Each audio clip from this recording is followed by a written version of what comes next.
Sejam bem-vindos à RA SIC Caxias. Sejam bem-vindos à RA SIC Caxias. Com o tema Demografia, Cuidado e o Futuro do Trabalho, damos boas-vindas ao nosso palestrante, o Superintendente Regional do SESI Rio Grande do Sul, Juliano André Colombo. Confiram nos telões as marcas que patrocinam e apoiam a RA SIC Caxias.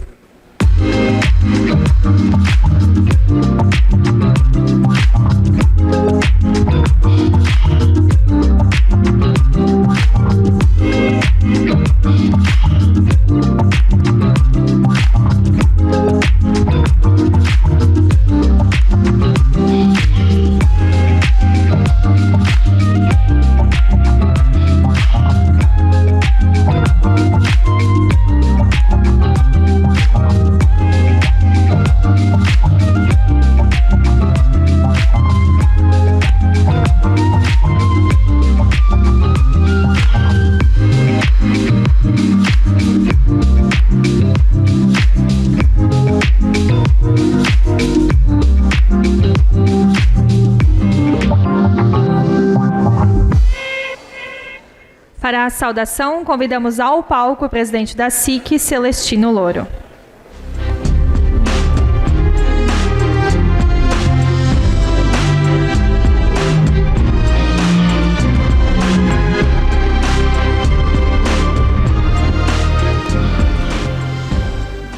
Um bom dia especial ao nosso prefeito Adilode Domênico, bem-vindo.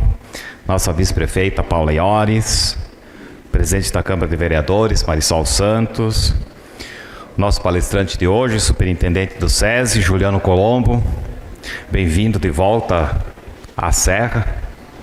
Vocês, presidentes dessa casa, diversos aqui, sempre prestigiando a nossa RA, a imprensa e a cada um das senhoras e dos senhores. Começo a manifestação de hoje compartilhando com cada um breve panorama das ações e posicionamentos que a SIC Caxias já adotou nesse início de 2024.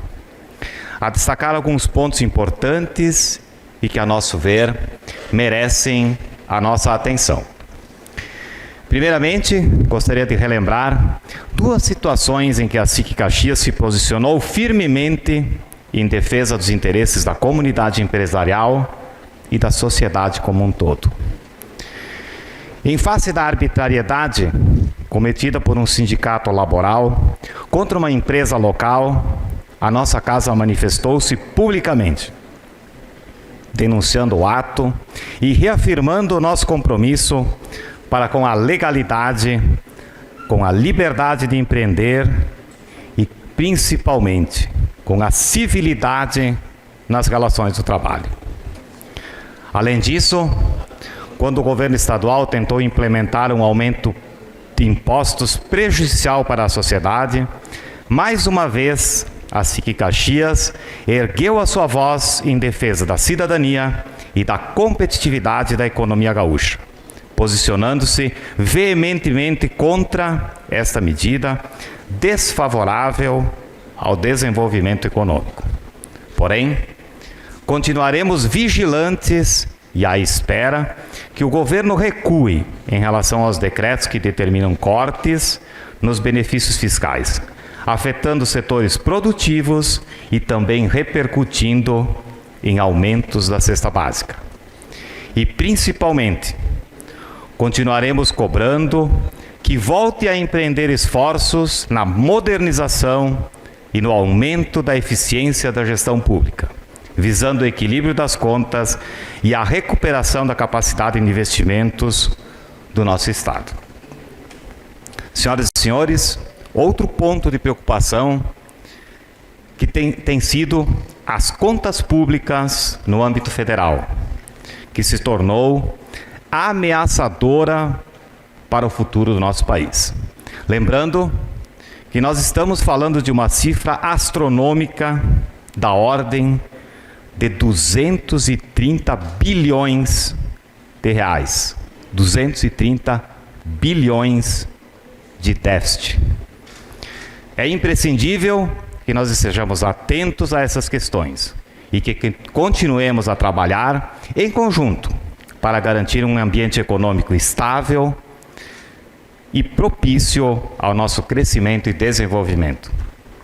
Além disso, como estamos novamente em um ano eleitoral, a SIC Caxias reforçará a sua carta de princípios, demandando aos candidatos a cargos eletivos do próximo ano políticas e ações que promovam o desenvolvimento e a melhoria na qualidade de vida da nossa cidade. Por fim, é com grande expectativa que eu cumprimento novamente o Juliano Colombo, como disse, voltando para sua casa, para a Serra Gaúcha, ele que é superintendente do nosso SESI, e vem falar hoje sobre demografia, cuidado e futuro do trabalho. Abordar esse tema é essencial para o mundo empresarial e para a valorização do nosso Sistema S, uma instituição fundamental para o desenvolvimento humano, econômico e social do nosso país. Aproveitemos ao máximo essa oportunidade de aprendizado e reflexão, buscando aqui insights que possam orientar as nossas ações no futuro próximo e, quem sabe, até um pouco mais longo. Muito obrigado e uma boa RA a todos.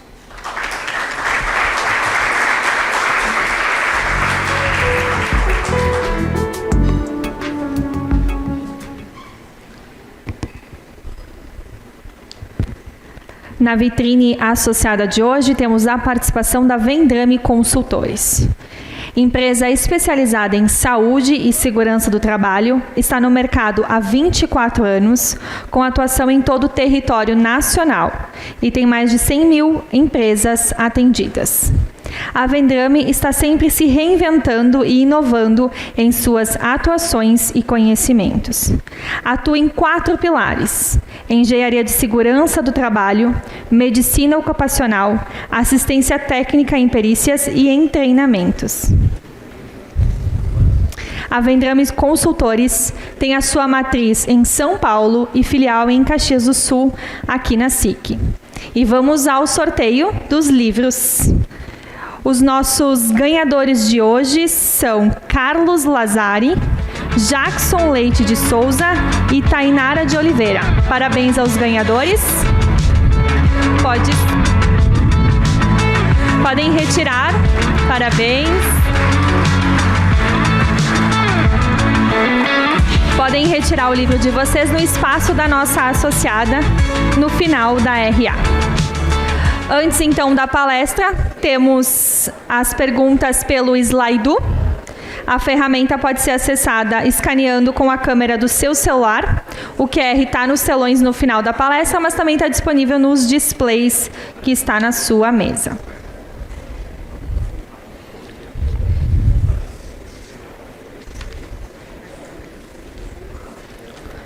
Senhoras e senhores, a transição demográfica traz desafios para a sociedade e economia. Neste novo cenário populacional, as responsabilidades e cuidados, sejam com crianças ou idosos, são intensificadas. Este é um fenômeno sobre o qual a saúde e a educação têm papéis essenciais e que impactam e impactarão diariamente o presente e o futuro do trabalho. Para continuar essa abordagem, convidamos ao palco o nosso palestrante, Juliano Colombo. Bem-vindo à RA SIC Caxias.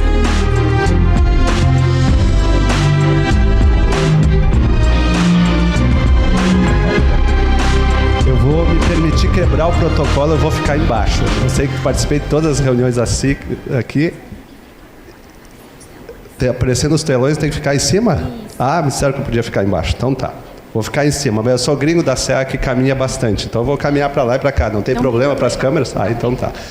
Agradecer a presidente Celestino Louro pelo convite, muito obrigado. Aí ao Bise que provocou por estar aqui, né? A presença nossa prefeita Adiló, nossa vice-prefeita Paula, nossa presidente da Câmara Marisol. Satisfação reencontrar amigos aqui, muitos dos tempos que eu estive em Caxias trabalhando. Nosso presidente do Conselho, Sandro, que está aqui. Eu sou um canelense. Da época que eu morava em Canela, né, que eu saí de Canela com 26 anos, e que a metrópole de Canela era Caxias, né? Então a gente assistia a TV de Caxias e toda a realidade nossa era influenciada por Caxias, né? Então me sinto um meio caxiense nesse tempo. Então o que eu trago aqui um pouco do que o presidente Celestino trouxe, das problemáticas que a gente vive no mundo hoje, daquilo que a gente se propõe lá no SESI a estudar. Hoje a gente tem 2 observatórios, um observatório da saúde e um observatório da educação. A gente vem se debruçando em algumas problemáticas que a gente enxerga que hoje já afetam decisivamente o trabalho. E falar em trabalho é falar em Caxias do Sul, né? Nós sabemos aqui, até brincava, né? Eu como gringo da serra, né? Sou colombo, gringo da serra nasce para 2 coisas, para comer e para trabalhar, né? Então a gente está aqui, sabe que se come bem nessa reunião aqui, e a gente está aqui também, nasce para trabalhar. Só que nós temos que começar a olhar para outras questões que muitas vezes não estão no radar empresarial. E a gente vive hoje uma realidade de uma mudança histórica. Nós vivemos uma transição histórica na humanidade e que ela já afeta toda a sociedade, todos os nossos negócios. Aquela queda que temos aqui é na Covid. Olha o efeito da pandemia na expectativa de vida. Porque nós tivemos muitas mortes, né, muitas perdas que não estavam numa curva normal estatística. Mas ela já retoma.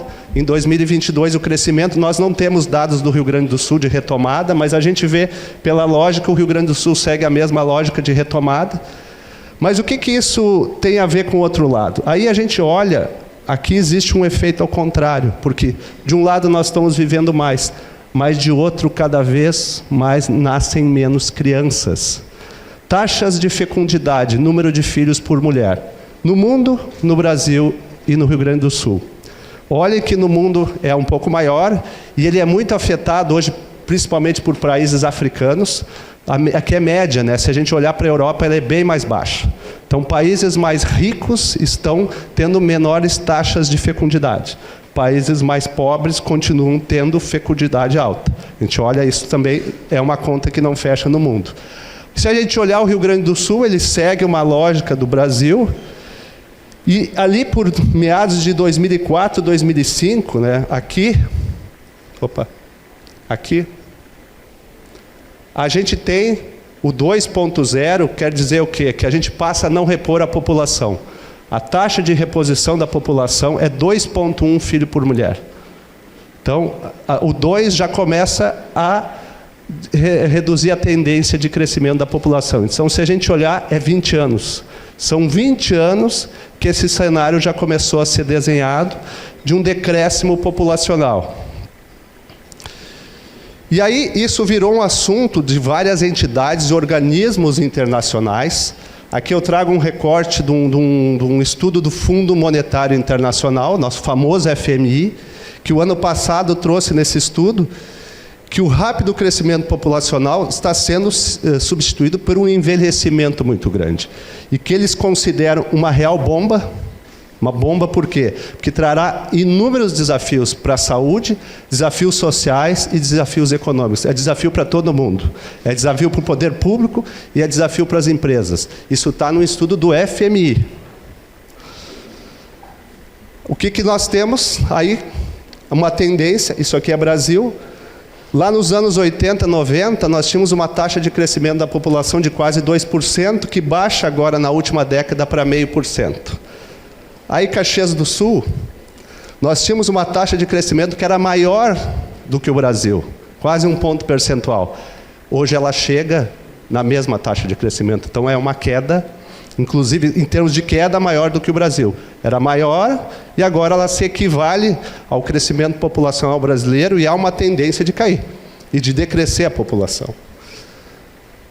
E essa população, por aquela tendência de subir a longevidade e diminuir a natalidade, é uma população que vai ser mais envelhecida. Então, se a gente olhar lá em 91, nós tínhamos uma relação de idosos, pessoas acima de 65 anos, para cada 100 crianças de 0 a 14, nós tínhamos 14. Nós passamos em 2022 para 55, e em 2040, se a gente pensar distante, não, daqui 16 anos, nós teremos mais pessoas acima de 65 anos do que crianças de 0 a 14. E aqui começa a virar o jogo. E aí para Caxias, nós não temos uma projeção, não existe projeção, mas dá para inferir por aqui. Olha Caxias, era 16, foi para 71, então se essa curva se manter, ela provavelmente nós teremos uma relação de pessoas acima de 65 anos superior ao Brasil em relação às crianças. Então, isso começa a afetar, inclusive, as políticas públicas. E aqui, um recorte que, para mim, é um dos principais recortes da demografia, que é a questão da mulher. Aqui é a razão de sexo. Número de homens para cada 100 mulheres. Nascem mais homens no Brasil, e até os 25 anos, nós temos mais homens do que mulheres. Só que o homem vai morrendo mais cedo, por diversos fatores, e já a partir dos 25 anos, nós temos mais mulheres que homens. Então, nós temos 97 homens para cada 100 mulheres.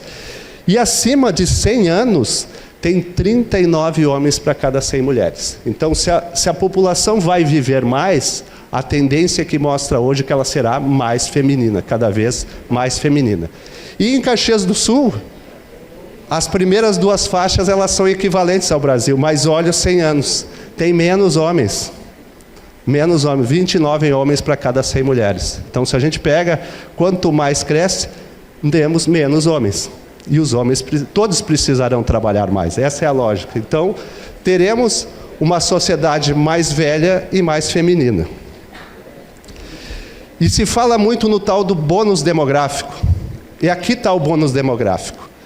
Isso aqui é um recorte nos anos 70, onde aqui nós tínhamos 83 dependentes, sejam pessoas de 0 a 14, crianças, ou idosos acima de 65 anos, então que estavam fora da força de trabalho em relação às pessoas em idade ativa, aquelas de entre 14 e 64. Então nós tínhamos 83 dependentes para cada 100 pessoas que estavam no mercado de trabalho.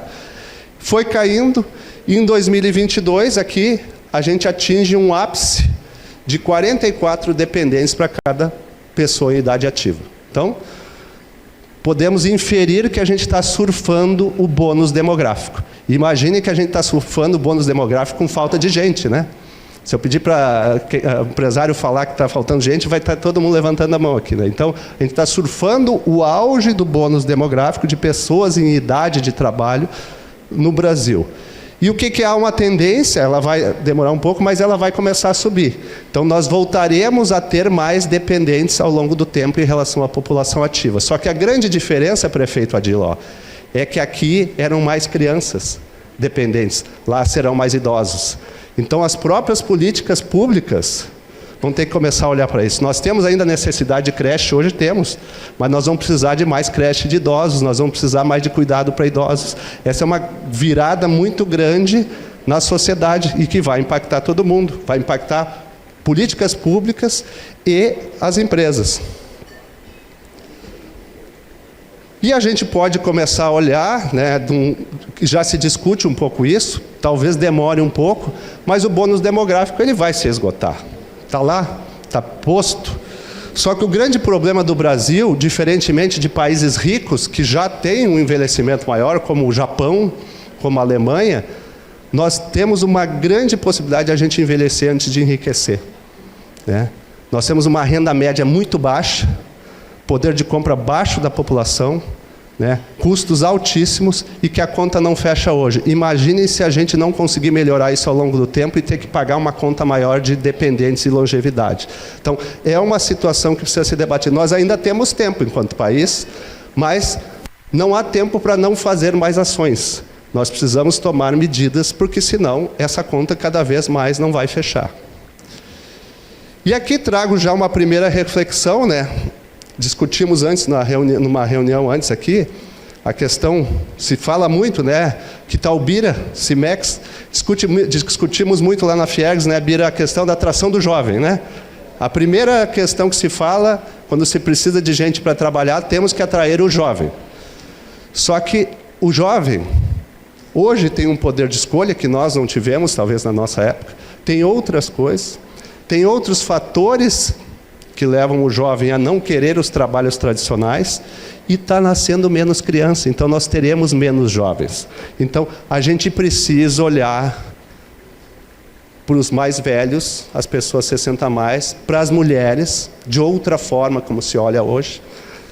A mulher não é inclusão, a mulher é fator crítico de sucesso do futuro de trabalho.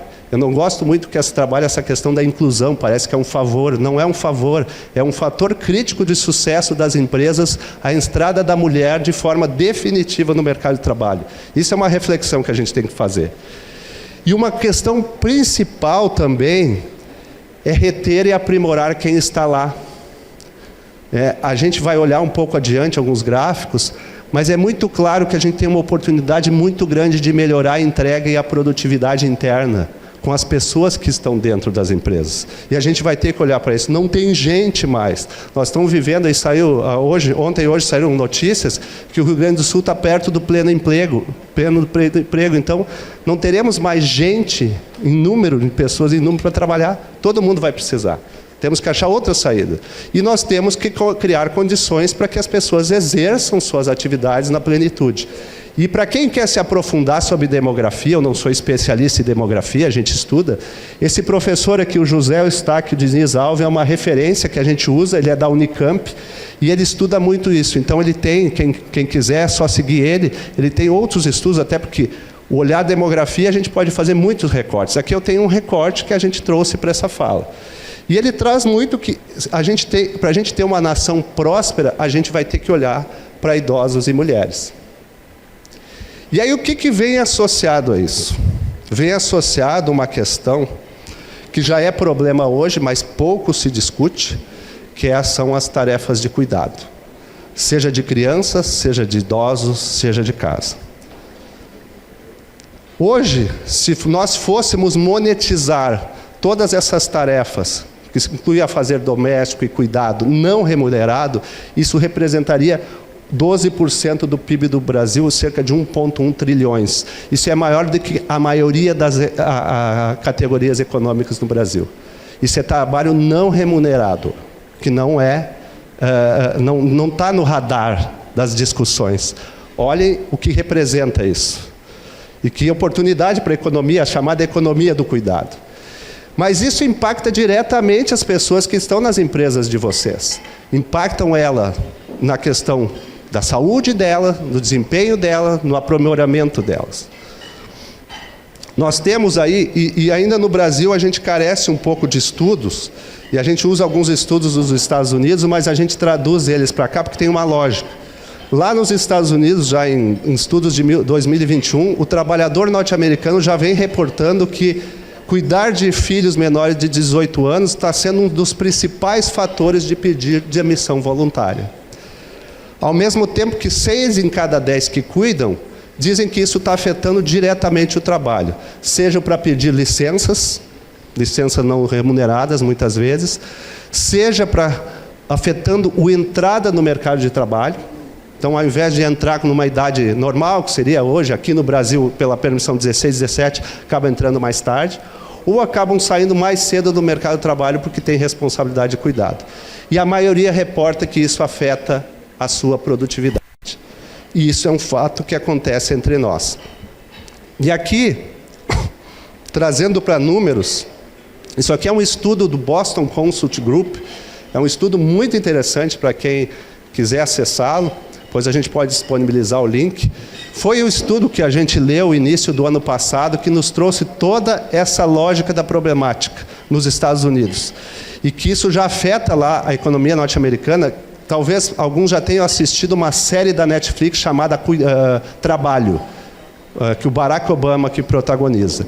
Lá eles já trazem muito da problemática lá nos Estados Unidos, que eles têm um problema muito grande com isso, e que estudos mostram que eles vão perder 290 bilhões de dólares por ano a partir de 2030. Por quê? Pela falta de profissionais de cuidado, que são profissionais desvalorizados lá, e aqui também, né? Profissionais de cuidado não são valorizados. E essa desvalorização faz com que não tenham profissionais suficientes. Então não há um estímulo à formação de profissionais de cuidado. E aí o que acontece? Muito trabalhador produtivo sai das empresas para ficar em casa cuidando, até porque se tivesse que pagar não vale a pena. E isso já vem acontecendo lá na pandemia, muita gente saiu para casa e não voltou por causa dessas questões de cuidado. E a gente vive isso aqui no Brasil também. E no segundo semestre do ano passado, essa economista, Cláudia Godin, ganhou o Prêmio Nobel de Economia por um estudo vinculado à mulher no trabalho. E isso aqui eu trago assim, a gente tem que olhar para isso melhor. O principal motivo das mulheres em idade ativa estarem fora do mercado são as tarefas de cuidado. No mundo, ainda 75% das tarefas de cuidado, segundo a OIT, estão nas mãos das mulheres. Ainda a gente acha que cuidar de casa, cuidar de filho, cuidar de idoso é tarefa de mulher, não é de homem. Isso é cultural, inclusive. Isso faz com que a participação da mulher seja, muitas vezes, uma exclusão natural do modelo e não uma opção, né? Porque o modelo, naturalmente, leva essa responsabilidade para a mulher, que quando tem filho, ela perde a sua competitividade no mercado de trabalho, tem uma perda gigantesca, e mesmo com os filhos crescendo, ela volta a recuperar, mas nunca recupera o gap. E aqui eu trago uma reflexão para as empresas que estão investindo.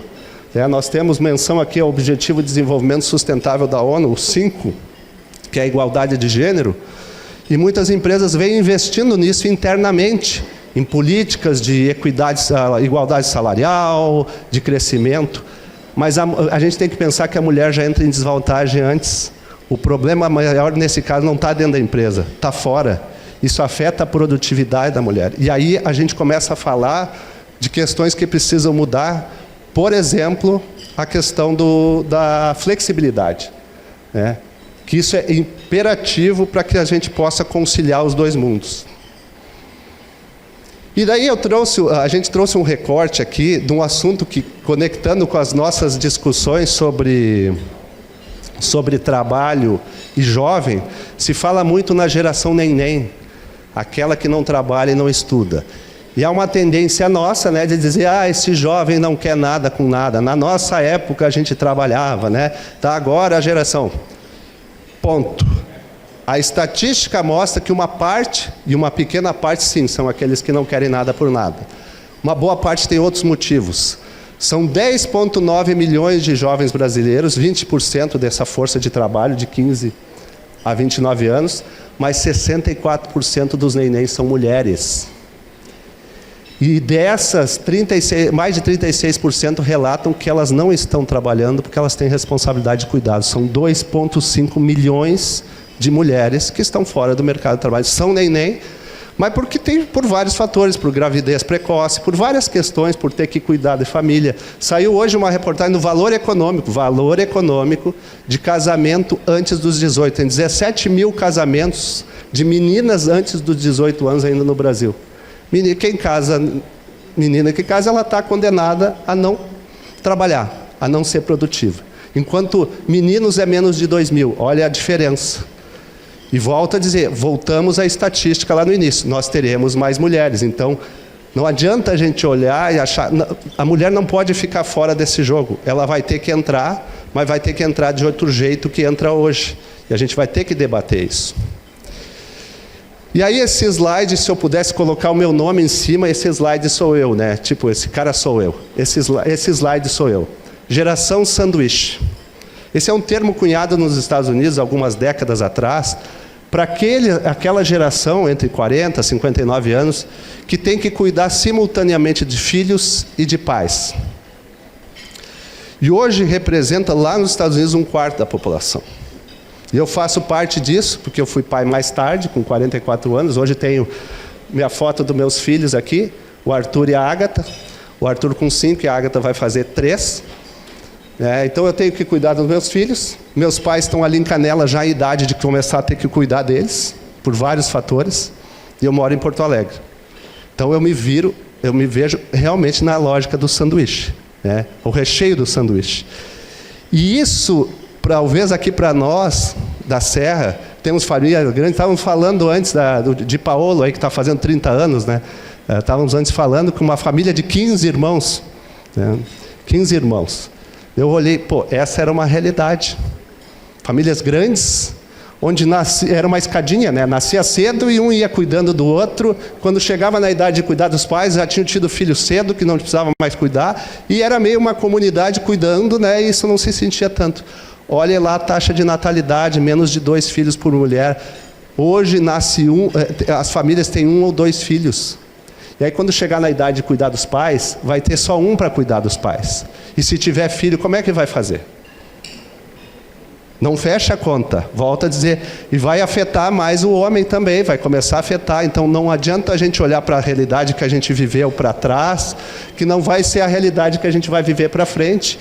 Isso cada vez mais vai afetar a geração milênio que está aí, que está entrando no mercado de trabalho cada vez mais forte, ela vai ser a geração afetada com isso.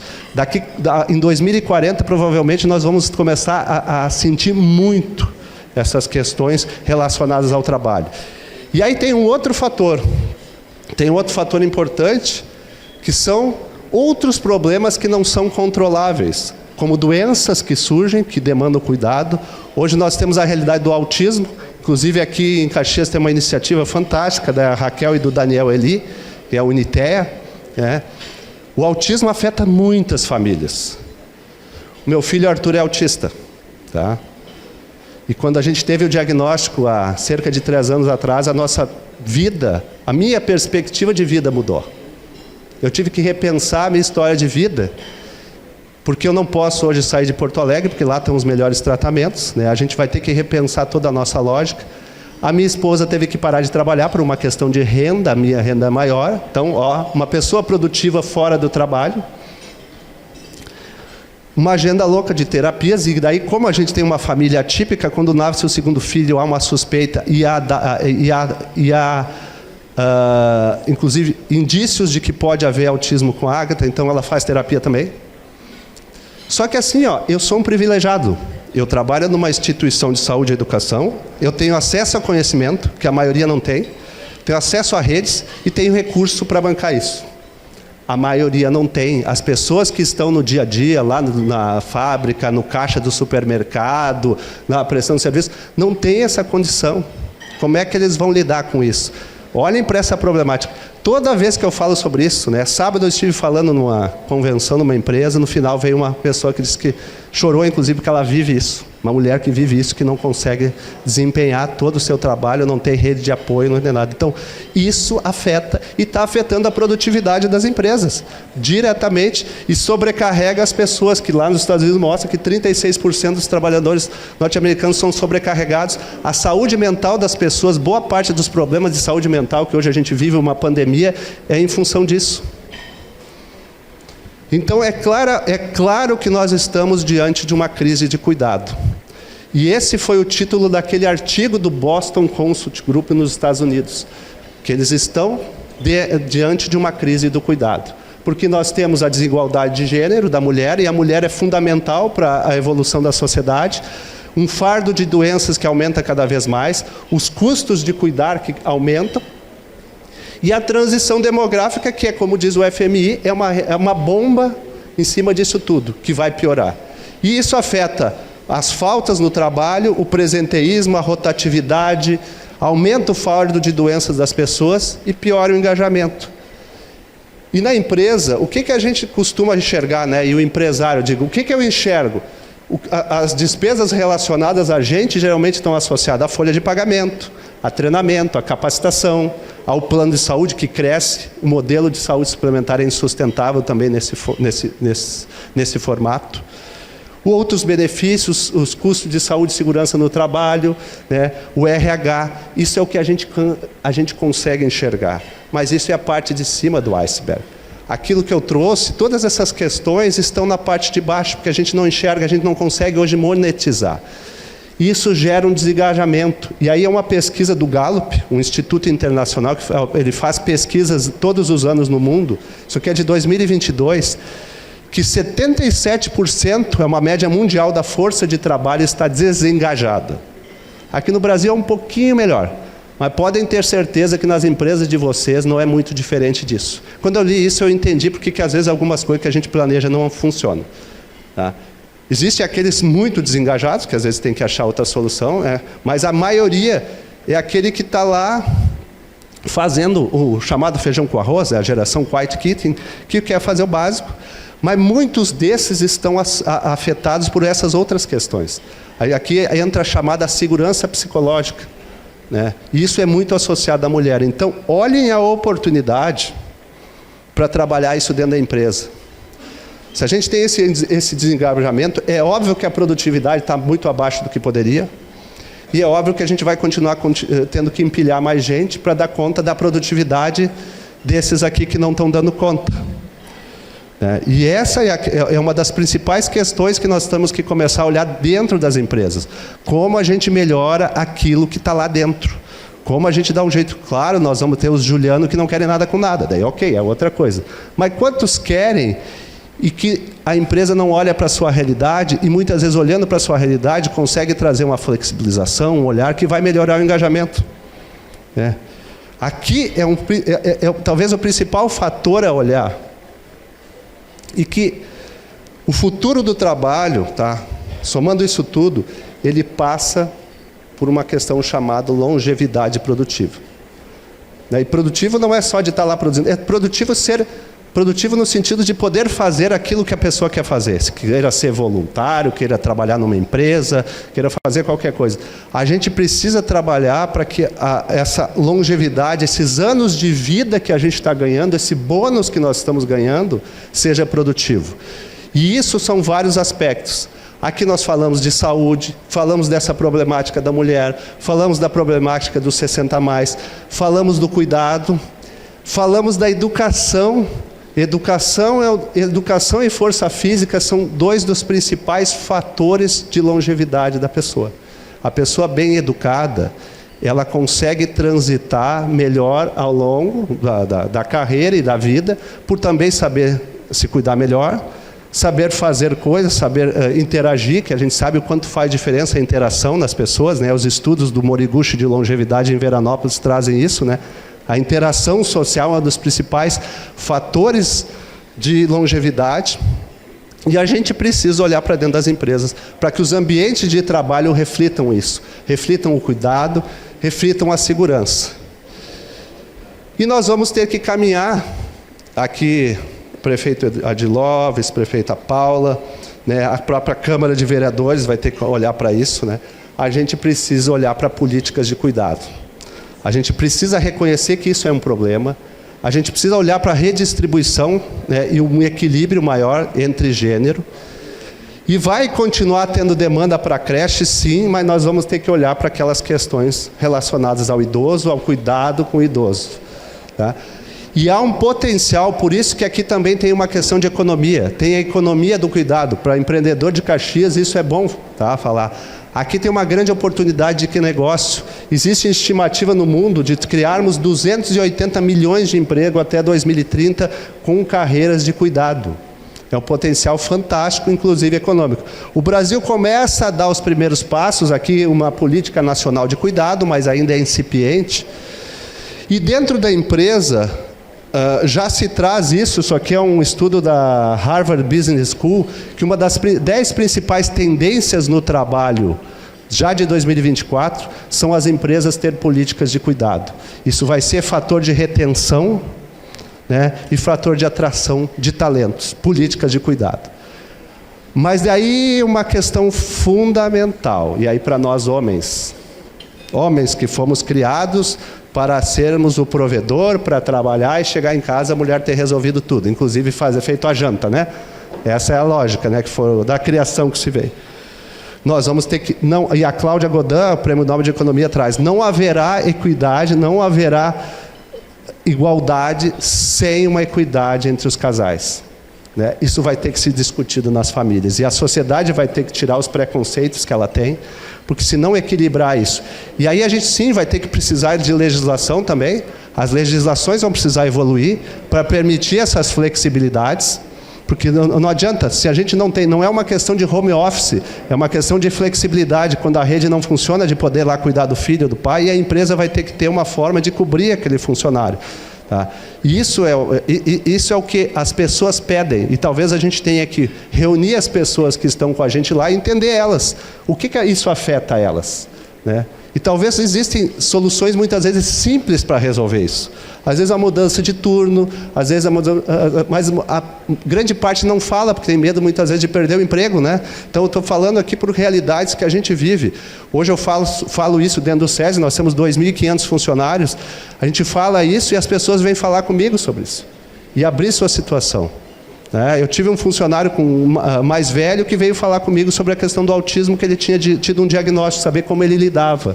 Então, quando a gente abre essa situação, começam a vir as questões. E aí, nós temos outros fatores que afetam, como está lá naquela imagem. A saúde é um fator principal. Nós temos que mudar a lógica nossa de vida.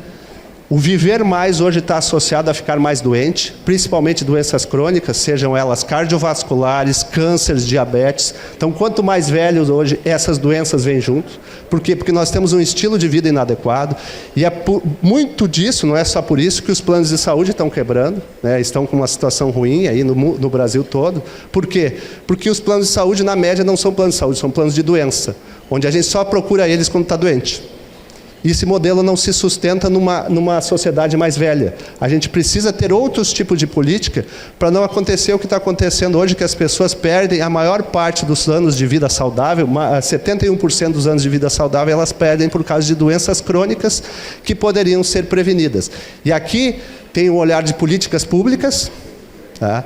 Políticas públicas que vão ter que olhar para isso. Inclusive nós temos aqui um trabalho, e aqui ressaltar o papel da vice-prefeita Paula, que nos acompanha. A gente tem um trabalho de orquestração e apoio à prefeitura na rede de saúde mental. A gente tem isso em outros municípios, onde empresários se dão conta que, por mais que ele faça dentro, muitas vezes parece que está enxugando gelo, porque o problema maior está fora. Então, muitas vezes é esse trabalho de orquestrar redes e de trabalhar com isso.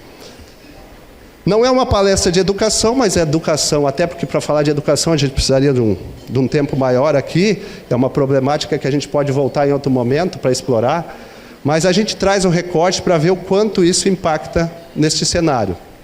Isso aqui é um estudo que mostra que hoje 2/3 dos jovens no mundo, e no Brasil, o Brasil está na média lá, 65% é 2/3 também, não tem as habilidades necessárias para transitar no mundo que a gente tem do trabalho. E eles saem do ensino médio dessa jovem. E aí não tem solução. E aí vocês imaginam que esse jovem de hoje vai ter que trabalhar 40, 50, 60 anos. E se ele já sai com as habilidades que não servem para nada, quase, muitas vezes, como que vai fechar essa conta? E aí olhar aquilo que a gente estava falando antes para a escola pública. A gente vai ter que olhar para a melhoria da escola, apoiar o poder público nessa tarefa de melhorar a economia, a educação pública. E aí, uma das questões que a gente traz e reforça a questão do adulto, o Fórum Econômico Mundial já trazia em 2020, que a gente teria um grande esforço público e privado no mundo, em função da rápida mudança tecnológica, de requalificar pelo menos 50% da força de trabalho que estava no trabalho. E ele trazia que isso teria que ser feito até 25 é o ano que vem. Não sei se a gente vai cumprir isso. Tá? Mas a gente olhar para o Rio Grande do Sul, na indústria, que é o que a gente explora mais, mas nos outros segmentos acho que não é diferente, talvez até seja pior em alguns segmentos, nós ainda temos 275 mil trabalhadores na indústria, que é cerca de 35%, sem a educação básica completa. Imagina que esses não têm. E os que têm, provavelmente estudaram naquelas escolas lá, na grande maioria que não traz as habilidades. Então, aí eu volto à parte de baixo do iceberg. Essa é a parte de baixo do iceberg. Talvez as questões de produtividade da empresa não estejam, na sua grande maioria, associadas a colocar mais gente, e sim a olhar para a questão da realidade das pessoas que estão lá dentro. Tá? E o próprio Fórum Econômico Mundial trouxe no relatório do ano passado que até 2027, quase 50% do que se aprende vai mudar. Aí vocês imaginam, olha o nível disso tudo. Se já não se sai do banco escolar com a habilidade e tudo vai mudar, como que a gente vai dar conta? Isso vai ter que ser olhado pelo poder público, mas vai ter que ser olhado dentro das empresas, como a gente lida com isso. E aí, para ir para o final, tá, depois a gente poder abrir para perguntas, O principal que eu quero trazer aqui, e conhecendo a realidade de Caxias, sendo gringo da Serra, tendo sido criado nessa cultura do trabalho, né, tendo desviado uma trajetória de vida por ter trabalhado muito e feito muito, a gente tem que se dar conta que hoje o ambiente de trabalho não está isolado do mundo. A maioria das coisas que vão afetar a empresa estão fora e não dentro. E aí a gente tem uma oportunidade grande. Este aqui é o hit do momento do meio empresarial, né? O tal do ESG, né? Quem não fala ESG está fora, né? Quem não publica lá no LinkedIn ESG está fora. Só que ESG não é novo, né? Tem 20 anos. É algo que surgiu há 20 anos. E agora veio à tona por causa do mercado financeiro que começou a pressionar as empresas para seguir as práticas. Eu até peço desculpa se tem algum especialista em ESG, mas eu brinco, né? Especialista em ESG não é especialista em nada, porque ali nós temos tantas coisas ali dentro, que nós temos que ter especialista que resolva o que está ali dentro. E tudo que eu falei aqui, dentro da teoria do ESG, está dentro do S, do social. Tá? E se a gente olha a tendência nossa, enquanto empresário, social não é um problema meu. Né? Está lá com o RH, está lá com a área de saúde e segurança, está lá com a responsabilidade social e nada contra essas áreas, mas o que é a questão? Isso precisa subir de patamar, isso precisa estar no G de governança, isso afeta a produtividade, afeta os lucros da empresa. É estratégico discutir esses assuntos. A empresa tem que resolver tudo? Não, muito pelo contrário, a empresa tem que fazer a sua parte, mas a gente vê uma oportunidade muito grande, principalmente no interior. Eu trabalhei em várias cidades no interior, sou do interior, e vejo assim, o interior, né, as cidades permitem essa interação que a gente não tem. Olha que legal aqui, nós temos o meio empresarial, o poder público junto. Então, a construção de trabalhos conjuntos que influenciem mandatos, né? Nós podemos ter um prefeito e uma vice-prefeita que quer fazer, mas a gente pode ter um outro que não queira, né? E aí as políticas não têm continuidade. Agora, se a iniciativa privada puxa à frente, se vira uma pauta da SIC de Caxias, que tem uma força fantástica no meio empresarial gaúcho, ela permanece ao longo do tempo. Porque a gente tem que influenciar a mudança das políticas públicas, a gente tem que unir os esforços, unir as entidades, como é feito aqui na SIC, aproveitar esse poder, né? Engajando o empresariado, mas tendo ações concretas. Porque a gente está cheio de lançamento, cheio de discurso, cheio de pedra fundamental, mas a prática mesmo não é bem assim. E a gente precisa criar redes que possam dar conta disso. Não há uma solução única, ela é uma solução muito relativa à realidade local. Então, esses debates precisam ser feitos localmente para acharmos soluções locais. E para finalizar, eu trago uma fala do Antônio Batista Júnior. Ele é presidente da Fundação Dom Cabral. Fundação Dom Cabral é uma das entidades que forma a grande parte dos executivos no Brasil. E ele traz que a empresa está deixando de ser apenas um agente de promoção da economia, de produção econômica, de lucro. Tem que dar lucro, sim, não tem como ter empresa sem lucro, o lucro tem que existir, não é feio ter lucro, muito pelo contrário, tem que ter lucro, até para valer o risco, né, do empresário, tem que dar bom lucro. Mas não é só isso. A empresa precisa assumir o seu papel na geração de progresso da sociedade, na geração da promoção do bem social, nessa influenciação, porque não vai se perpetuar ao longo do tempo empresas em ambientes degradados. Isso é fala deles, lá da Fundação Dom Cabral, não é fala de ninguém da esquerda, né? Porque às vezes essas pautas são associadas, porque essa discussão esquerda-direita que a gente viveu nos últimos tempos não ajuda a discutir realidades. Acho que a gente tem que tirar um pouco isso da cena e passar a discutir mais as realidades e não de realidade de direita e esquerda. É uma realidade, é fato, que a gente está trazendo aqui é estatístico e é fato. Bem, eu paro por aqui, eu vou estar aberto a perguntas, né, agradecendo, mas eu não vou encerrar a fala antes de trazer uma outra questão que muitos sabem, talvez nem muitos não sabem.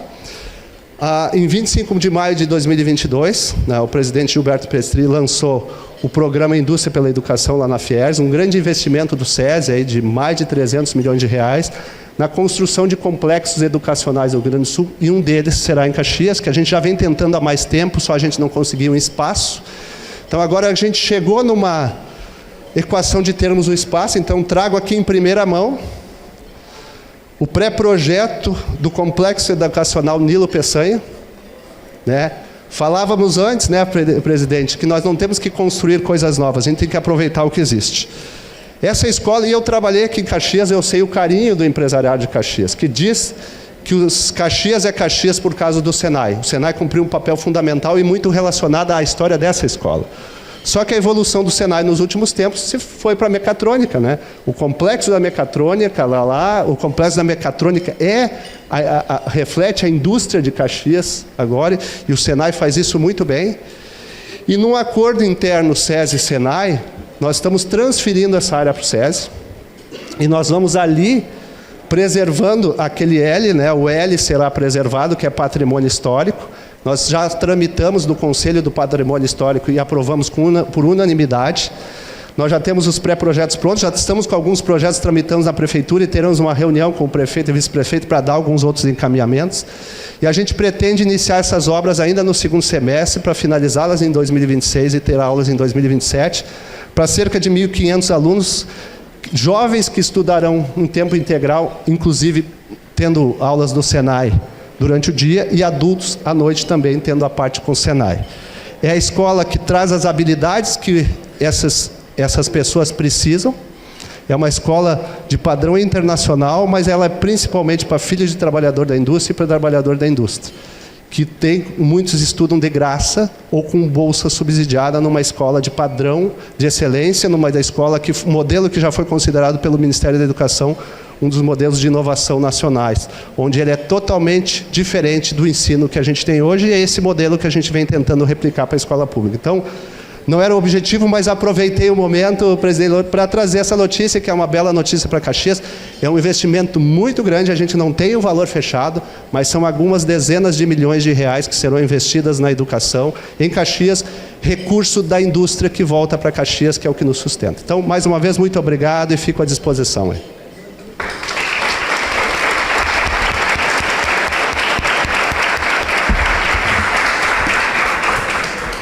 Muito obrigada, presidente. Por favor, convido o Juliano para aqui, por favor, e o presidente para a nossa mediação de perguntas. E nos telões a gente vai já exibir o slide para realizar a sua pergunta. Presidente, com o senhor. Juliano, parabéns pela tua explanação, e os dados que tu nos trouxe aqui nos tiram de algumas questões cotidianas nossas do dia a dia, né? Muitas vezes a gente tenta ou negar o problema ou explicar o inexplicável. E aqui tem dados concretos, baseados em pesquisa, baseados em números que nos colocam a pensar. Me faz valer aquela tua frase da nossa pré-reunião, né? Nós vamos ter que encontrar um modelo novo, o modelo atual está esgotado. Começamos então com as perguntas. Primeiramente, quem faz? Orlando Marim, presidente do Simplas. A todas as nossas queridas senhoras, senhores, ao presidente, em especial ao nosso Juliano Colombo, que voltou de novo à nossa terra, à sua terra, né, já de direito, e que passou por aqui um período de muita prosperidade dentro do SESI, de muito crescimento, né, e que marcou uma época muito importante, né, e que quando saiu teve a felicidade de colocar aqui no teu lugar a Ciandra, que tocou os assuntos e que hoje a gente nem saudade de ti tem mais, tá? Ainda bem. Brincadeira, mas quando se tratam de duas pessoas competentes, esse é a expressão que a gente tem que usar. Obrigado pelo carinho que tu tem com a gente sempre. Juliano, o tema é oportuno demais, tá? É tentar resgatar, é tentar trazer de volta o que se perdeu nos últimos 30, 35 anos.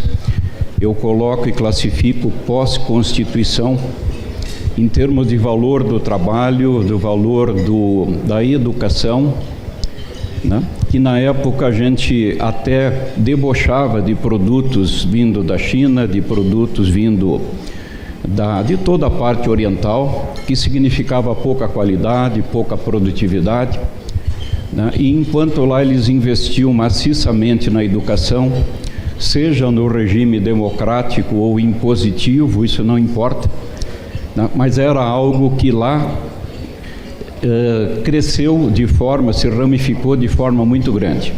E aqui entrou a leviandade, aqui entrou o faz de conta, aqui entrou tudo isso que nós estamos agora colhendo o resultado, né? Então aqui hoje nós estamos num país onde mais da metade dos estados brasileiros tem mais Bolsa Família do que carteira assinada.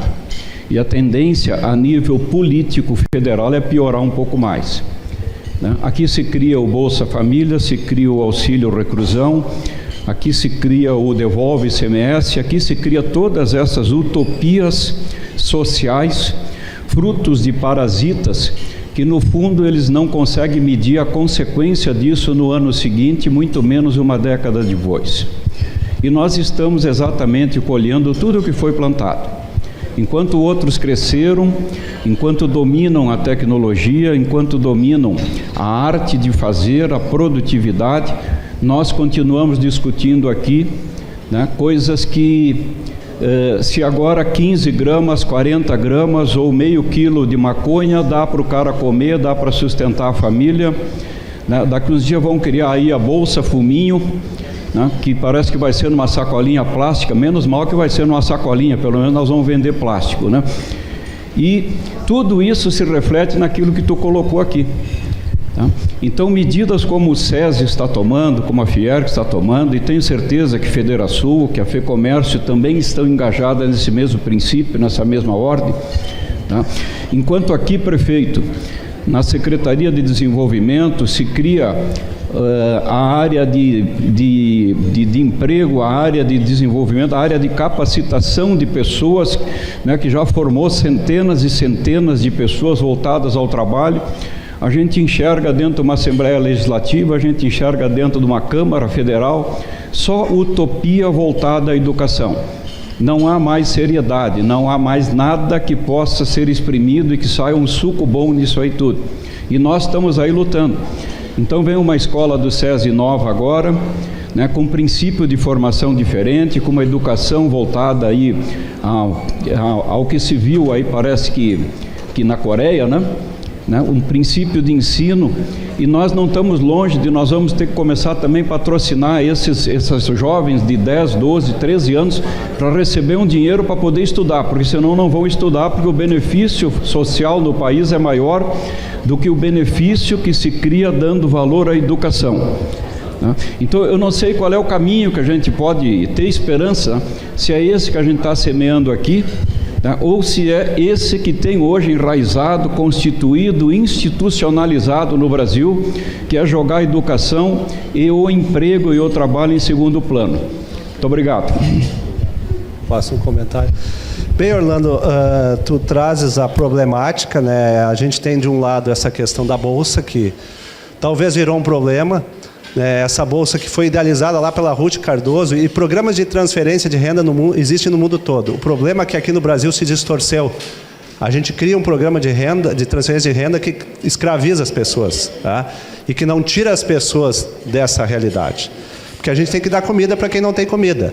Agora, como é que a gente tira esse jovem, essa criança, para desviar a trajetória e ele ir para o trabalho? E eu tenho aqui o depoimento da primeira turma que a gente formou desse modelo de escola, que é em Pelotas, que foi a escola piloto. Até quinta-feira nós vamos estar inaugurando a ampliação da escola lá.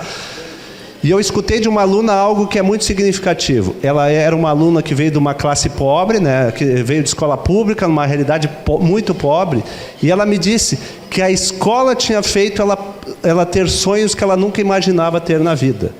Ela poderia sonhar coisas que ela não sonhava. Aí eu me dei conta que talvez a lógica da Bolsa está aqui hoje. A gente condena uma geração a sonhar do tamanho da Bolsa, a viver em famílias que a realidade deles está no tamanho da Bolsa, então eles não vão fazer isso porque a realidade está aqui, fica aqui, a tua realidade é essa, tu não pode o resto. E aí é vendido para esse jovem, para essa criança, que ele não pode mais. Então a gente precisa de uma educação, a gente precisa mudar e mostrar para esse jovem que ele pode além daquilo. Que a vida pode ser diferente, que ele não precisa ficar refém do tráfico. Agora, sim, é um esforço, por isso que eu acredito no município. Em nível federal, eu acho muito difícil, tá? Na complexidade que nós temos nesse país, nas diferenças, né, em tudo que a gente tem.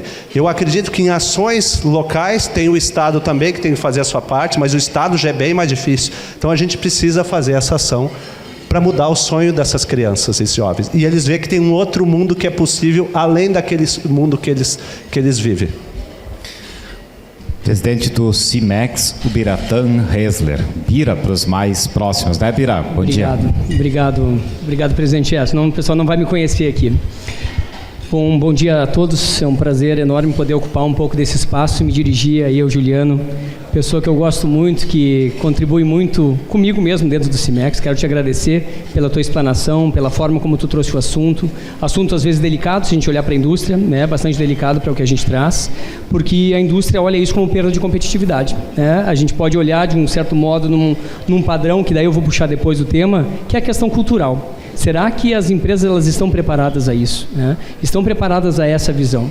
E aí me chamou muita atenção na tua última frase, que não há empresa que sobreviva a ambiente degradado. Mas será que há trabalhador que sobrevive em empresa degradada? Eu acho que esse é um tema que a gente tem que olhar, porque, de fato, a construção ela não pode ser uma construção de uma visão de um lado só. E é uma coisa que a gente bate muito no CIMEX, que é a parte da gente trazer a educação, olhar desde o jovem, do contraturno, que ações que nós estamos fazendo junto com a prefeitura, né, para poder evoluir o jovem, o empresário e até o mais 50, ou mais 60 anos, que é a nossa grande preocupação. Nós temos muitas ações que estão trabalhando para aquele jovem entrar no mercado de trabalho, tem muita ação, mas de um certo modo, culturalmente, a gente tem a dificuldade de enxergar o mais experiente dentro da nossa empresa, por diversos fatores. E hoje, com um tipo de jovem que a gente tem, que está rotulado do modo como a gente tem dificuldade de olhá-lo também para dentro da empresa e talvez até se valendo das dificuldades que nós temos por leis que impedem que esse jovem possa estar lá dentro. E quando a gente compara, como tu mesmo trouxe, né? Lá naquele tempo a gente trabalhava assim, a gente já estava no trabalho, eu com 12 anos já estava na empresa, hoje a gente não pode nada disso, né? Tem as suas razões, claro, né? E tem aquela questão de que quem já se queimou com sopa assopra até iogurte, que é o fato que ninguém mais aplica mais nada porque tem a dificuldade de poder se encontrar nesse tema. Mas minha pergunta mais para ti, assim, Juliano, vendo toda a tua apresentação, nesse cuidado que nós temos, é como uma indústria pode olhar esse cenário do jovem que tem que se capacitar e entrar, e o trabalho que a gente tem feito como o CIMEX e outras entidades também fazem, mas da preparação da empresa para esse novo mercado, entre aspas, que já é atual de trabalho, né? A dificuldade que nós temos com o cuidado externo, né, das pessoas que exigem tanto filhos quanto mais idosos, né, na nossa geração sanduíche. Como é que a gente pode caminhar um pouco mais rápido, porque a gente está caminhando, mas os passos são um pouco mais lentos. Como é que nós podemos caminhar mais rápido para adaptar essa empresa? E eu falo aqui em nome de mais de 4.500, 5.000 empresas, que 90% são pequenas, que têm a grande dificuldade de se adaptar. Então eu falo de 4.200 empresas. Como é que a gente pode se adaptar de uma forma mais rápida para ganhar tempo, né? Não ter esse gap entre a mão de obra que a gente tanto necessita, que não é exclusivo só da minha empresa ou só do nosso sindicato, com o mercado de trabalho podendo atrair essas pessoas aí. Redundante, grande assim, mas vamos ver se tu consegue me ajudar aí. Obrigado. A pergunta é complexa, como o assunto é complexo, né, Bira? Não é simples. E o que eu estou trazendo aqui, eu não estou dizendo que isso é muito difícil, por isso que não é feito, né? Então, assim, são assuntos que não são debatidos porque são muito complexos. E assunto complexo não é geralmente discutido no ambiente político, né? Eu não estou fazendo uma relação a Caxias, né? Mas a prefeita Paula, o prefeito, aqui a gente tem uma relação diferente, mas na média não são discutidos esses assuntos no ambiente político. Então nós vamos precisar, Bira, primeiramente, como eu trouxe ali, é a conscientização do empresário, que essa é uma pauta dele. É a conscientização da alta direção, do conselho da empresa, que isso é uma pauta estratégica. Enquanto isso ficar lá só com um assunto de RH, responsabilidade social e saúde e segurança, não vai andar, porque vai ter barreiras, porque vai ter assunto mais importante, sempre tem assunto mais importante. A gente sabe que a gente vive essa questão tributária, nós temos vários assuntos que tiram realmente a atenção do empresário, não adianta, né? Não adianta a gente achar que isso vai ser fácil. Agora, acho que primeiramente tem que se fazer isso. E que talvez as empresas que possam fazer diagnósticos internos das realidades das pessoas que trabalham lá. E como eu disse, talvez tenham iniciativas simples que já possam trazer efeitos. Tem muita coisa que inclusive vai depender de legislação. Porque que tem legislação, a própria legislação de trabalho do trabalho não permite algumas coisas, né? Temos que cuidar. Agora, dentro do que é permitido, talvez tenham ações que as empresas possam fazer, e se isso passa a ser pauta da diretoria, isso vai ser priorizado. A gente sabe disso, né? Que é o que é priorizado aí na empresa, é pauta de diretoria. Então, esse é um assunto. A atração do jovem, ela é muito dispersa, está muito relacionada, inclusive, ao segmento, ao tipo de trabalho que a indústria tem. A gente sabe disso, não é só para a indústria, é para qualquer segmento. Então, tem segmentos que não adianta, o jovem não vai estar atraído. E aí esses segmentos vão ter que olhar mais rapidamente para o adulto, para aqueles que estão lá dentro. Mas todos têm que olhar. Todos têm que olhar e começar a investir internamente nisso. Eu digo assim, talvez seja muito mais barato investir em programas internos de reeducação, requalificação, nessas questões de cuidado, do que em processos seletivos de buscar gente fora que a gente não acha. E quem está vindo de fora, eu não sei qual é a realidade de vocês, não está vindo bem, né? Porque as formações caíram. A gente vive hoje, eu brinco, o LinkedIn, para quem tem LinkedIn, é meio que um dos principais fontes de fake news hoje. Que as pessoas muitas vezes ficam empilhando o currículo, e quem posta certificado toda semana, eu não acredito muito que não consegue implantar. E nós somos uma instituição de educação, eu defendo a educação, mas a gente vive uma crise de entrega. Então também não adianta achar que a gente vai buscar fora alguém que vai resolver, e muitas vezes está pior do que a gente tem. Então, são várias questões, mas eu acho que primeiramente isso tem que estar na pauta do empresário. Isso tem que estar na pauta de discussão do conselho. Aí o restante é calibrar com a realidade da empresa, né? Muito bem, temos uma pergunta a mais do nosso visitante ilustre, presidente do SIC de Bento, Carlos Lázaro. Obrigado por estar conosco. Parabéns por presidir a SIC de Bento, um parceiro de número 1 nas influências, as boas influências que nós procuramos causar no ecossistema da Serra. Bem-vindo. Obrigado, Celestino. Boa tarde a todos. Me chamo Carlos Lázaro. Estou como presidente do Centro da Indústria, Comércio e Serviços de Bento Gonçalves. E, de antemão, já pedi uma reunião para a semana que vem, dia 18, para me apresentar mais formalmente a vossa pessoa, Celestino. E acabou que esse tema da palestra, e não deixando de mencionar a grande amizade que eu tenho com o Juliano Colombo, que foi o nosso gerente regional de Bento Gonçalves por algum tempo, onde eu era ecônomo, né, do SESI, onde eu comecei a minha vida profissional.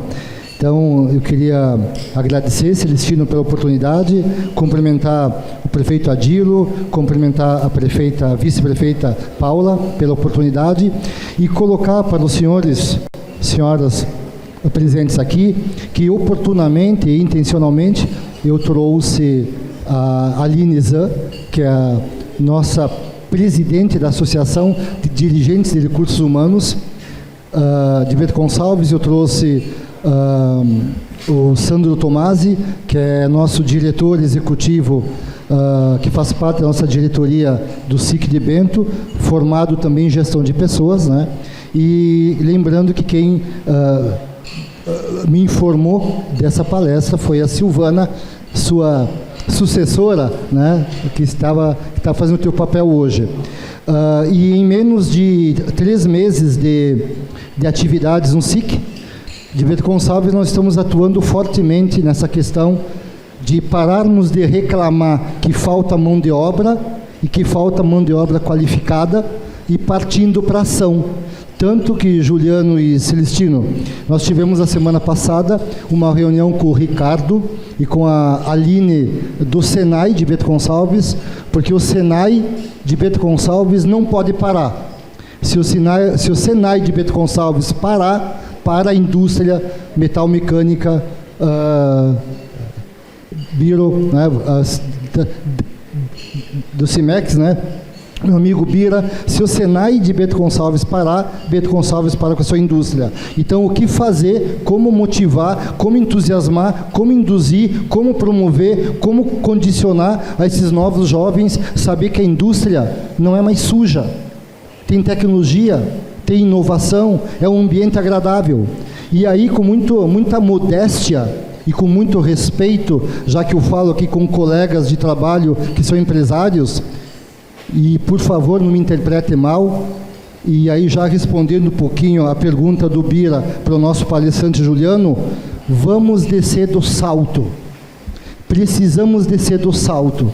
Um tema tão importante como essa palestra devia ter fila de espera. Devia esse salão estar faltando lugar. E esse é o problema do nosso empresariado. Não caiu a ficha do problema da falta de mão de obra e da qualificação. Então, assuntos como esse, Celestino, nós precisamos aqui encarar com naturalidade. Nós não podemos, nós que temos o poder do microfone, só falar palavras que agradam. Nós precisamos sensibilizar o nosso empresariado, e começa pela indústria, depois vai no comércio, vai nos serviços, vai na agroindústria, que nós precisamos nos unir para podermos atacar esse problema e não resolver, eu acho, Juliano, mas minimizar. Nós precisamos minimizar. E uma das formas é nós nos darmos conta que é necessário fazer algo mais acelerado, mais urgente.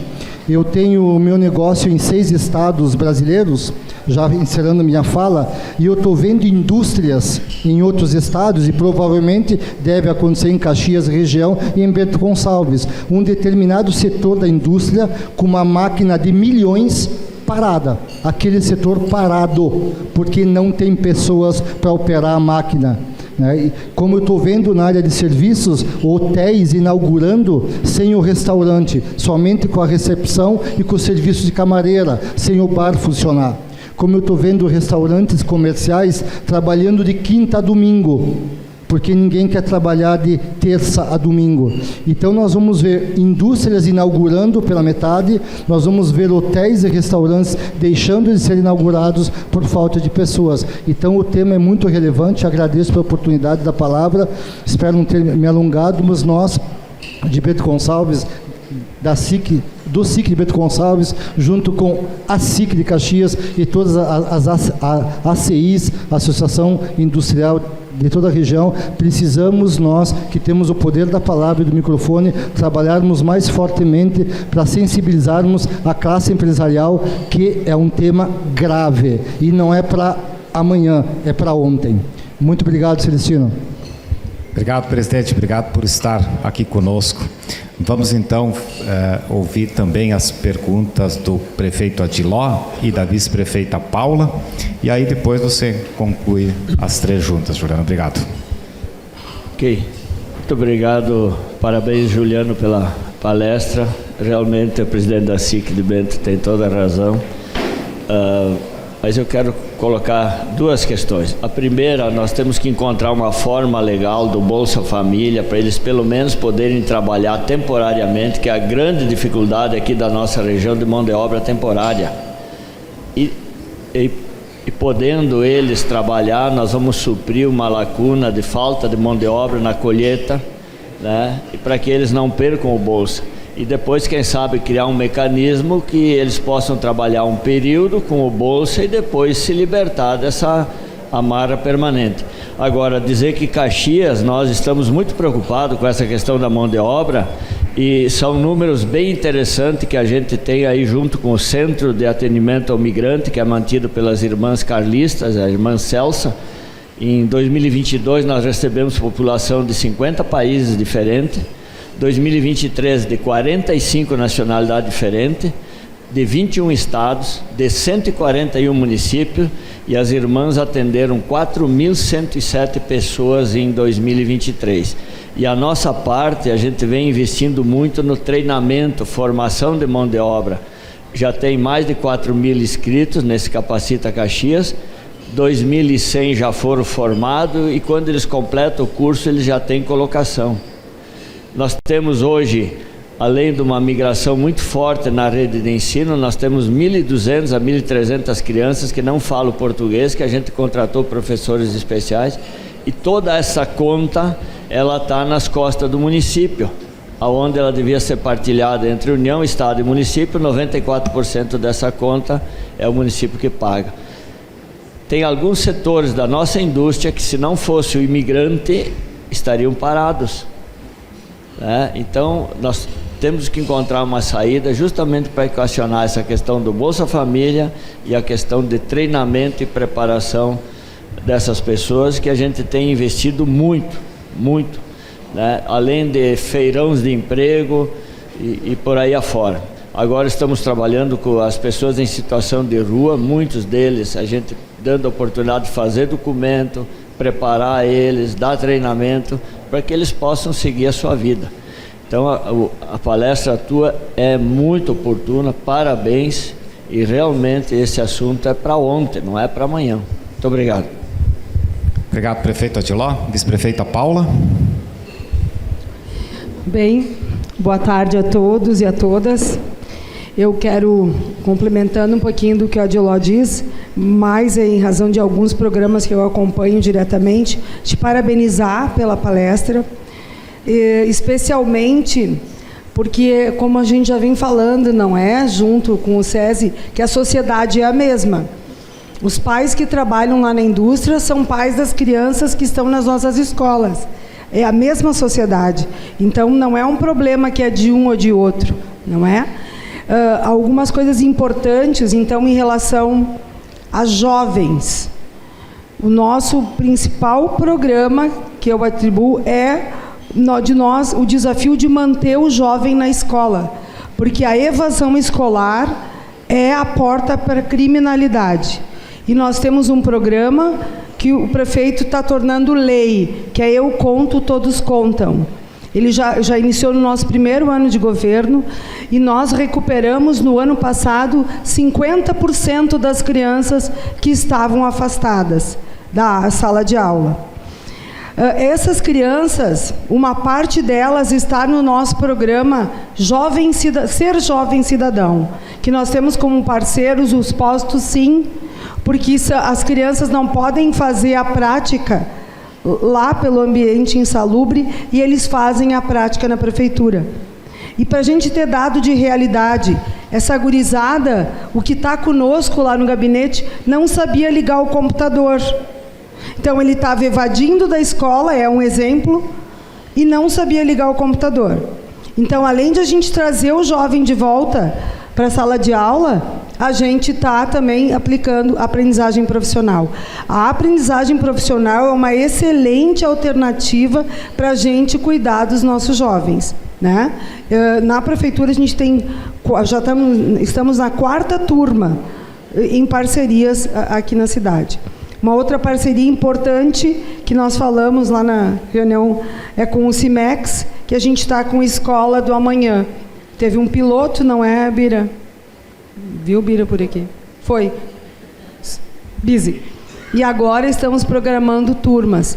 Então, eu concordo plenamente, Juliano, que o município tem esse papel mais presente pela questão da prevenção. E nós estamos agora avaliando para que, para esse projeto, a Escola do Amanhã, a gente possa usar o CONDICA, o fundo. Assim como a gente tem projetos para fortalecer do idoso, com o fundo do idoso. Porque todo mundo sabe esse dado. Caxias tem 22 milhões de imposto de renda que poderiam ficar na cidade e que fica 2, 3 milhões. Então, se a gente direcionar para esse aspecto de cuidar dos nossos jovens, formar os nossos jovens e cuidar do idoso, para que a gente tenhamos um idoso autônomo, que o nosso programa Conviver tem 75 grupos de idosos que estão saudáveis, não estão na UBS, né? E, enfim, eu queria te parabenizar mais uma vez, dentro dessa consciência que a gente vem trabalhando, né? Estamos com políticas importantes, mas tem muito mais pela frente. Certo? Muito obrigada. Muito obrigado. Obrigado, vice-prefeita Paula. Juliano, de antemão, eu te agradecer mais uma vez por ter retornado para a tua casa. A Serra e Caxias, em especial, são um pouco a extensão da tua casa. Tu passou por aqui profissionalmente. Por nos trazer essas reflexões, repito, que nos tiram da simples negação do problema e passamos a analisar ele como ele é e pensar em soluções dele. E juntamente com a resposta a essas 3 perguntas que nós tivemos aqui, eu deixo também para que tu faças as tuas considerações finais. Obrigado. Obrigado, presidente. Só fazendo menção à fala do prefeito Adiló, É um assunto, é que é muito assunto, né? A gente também não cuidar para não misturar tudo e causar uma confusão, mas a questão do imigrante é um assunto que vai precisar ser debatido. Isso é uma questão mundial. Nos Estados Unidos, acho que, se eu não me engano, mais de 90% dos cuidadores são imigrantes. Se não tivesse imigrante nos Estados Unidos, não tinha cuidador. Eles estão com um problema de cuidador, e se não tivesse imigrante, grande parte da economia norte-americana hoje é sustentada por causa de imigrantes. Então, essa é uma realidade do Brasil. A gente vai ter que... E isso está relacionado a cuidado também, a um olhar... Ela se conecta totalmente. Eu acho que essa é uma pauta que precisa ser melhor explorada, tá? E o senhor oportunamente traz. Né? E Paulo, o que tu trazes aqui é que assim, ó, não há solução sem um esforço conjunto, tá? E a gente vem fazendo projetos já conjuntamente, é muito legal trabalhar com vocês, como aqui com o CIMEX, com o Simplas, iniciativas, porque a gente tem que mostrar para a sociedade que é um problema dela, né? Eu estava até dando exemplo antes na outra reunião. A gente discute muito com os sindicatos da indústria lá na Fiergs a atração da jovem, né? Eu digo, não olhem só para o jovem, olha para o adulto, olha para a mulher, olha para outras coisas. E eu disse, mas o problema é que o jovem tem uma imagem ruim da indústria, daí ele não quer ir para a indústria, né? O jovem não quer ir para a indústria porque o professor lá na sala de aula disse para ele não ir para a indústria. Então, o professor fala mal da indústria. Daí eu perguntei para esse empresário, mas vocês também falam mal do professor? Ele me olhou assim, a gente não vai chegar a lugar nenhum. A gente tem que mudar o jogo. Então, a gente tem que dar uma recuada e achar soluções para isso. E aí a gente criou um projeto piloto lá com o sindicato Sindimetal em São Leopoldo, um projeto chamado Conectando Saberes, onde a gente traz o professor da escola pública, capacita ele, dá um banho de loja nele com o nosso Instituto de Formação de Professores e aproxima ele das indústrias. E aí coloca o aluno. Um trabalho que está dando resultado, que a gente começa a fazer aqui junto com o CIMEX, com o Simplas, a gente vai fazer com outros, em outras regiões, porque aí é o trabalho conjunto de aproximação. É o que tu trazes aqui, de assuntos que muitas vezes a gente não tem informação. Essa do imposto de renda, vai muito dinheiro embora e esse dinheiro vai para Brasília. Se a gente não destina o imposto de renda localmente, ele vai para Brasília e se perde. A gente tem uma oportunidade fantástica de investir. E só para finalizar, presidente, eu escutei uma vez, e até para ver a importância de algumas políticas, essa questão da ajuda, né? Vamos dar bolsa para o jovem, mas por quê? Tem que fazer ele trabalhar. Uma vez eu escutei de uma das pessoas mais sábias que eu conheci, talvez alguns conheçam aqui, chamada Raul Randon. Né? Acho que já ouviram falar. Né? Raul Randon. Eu tive o privilégio de trabalhar aqui na época que o seu Raul Randon ainda era vivo, e ouvi ele de uma formação do programa Qualificar, que é um projeto que a Randon tem junto com o Senai, lá dentro da Randon. Escutei dele. Tem que dar uns troquinhos para esse jovem, porque nessa fase ele tem que comprar o tênisinho, ele tem uma namoradinha, e se eu não dar um dinheirinho, ele não vai estudar. Então, para ele estudar, tem que dar um dinheirinho. Não foi o pessoal da esquerda, foi o seu Raul Randon que disse isso. Eu uso esse exemplo, esses dias eu dei uma entrevista numa TV, eu usei esse exemplo. Então, se a gente não achar forma do jovem não evadir, e a questão financeira impacta, todos nós já fomos jovens, sabemos que a gente precisa de dinheiro, eles vêm da maioria de famílias pobres, ele vai para o tráfico, ele vai vender coisa na rua e não vai estudar. Então, por isso que a gente tem que objetivar essas discussões e ir para os fatos. Certo? E aí, assim, fico à disposição, o SESI está à disposição, o nosso pessoal que estuda isso está à disposição. Se a SIC quiser aprofundar, presidente, eu sei que isso aqui é só uma provocação, né? A gente precisa trabalhar, frentes de trabalho nós vamos estar juntos, nos interessa, a gente está aqui para colaborar como sendo parte da solução. Tá? Não é uma solução única, é uma grande união de esforços público-privado. Mais uma vez, obrigado, uma honra estar aqui com vocês, sempre à disposição aí. Muito obrigado. Obrigado, Juliano.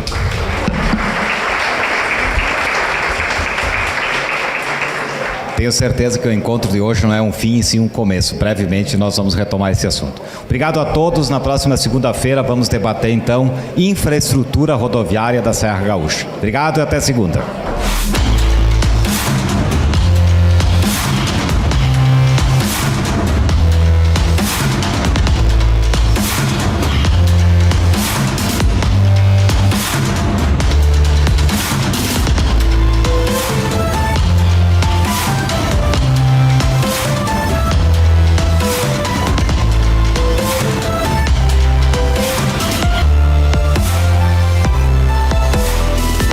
Sejam bem-vindos à RA SIC Caxias.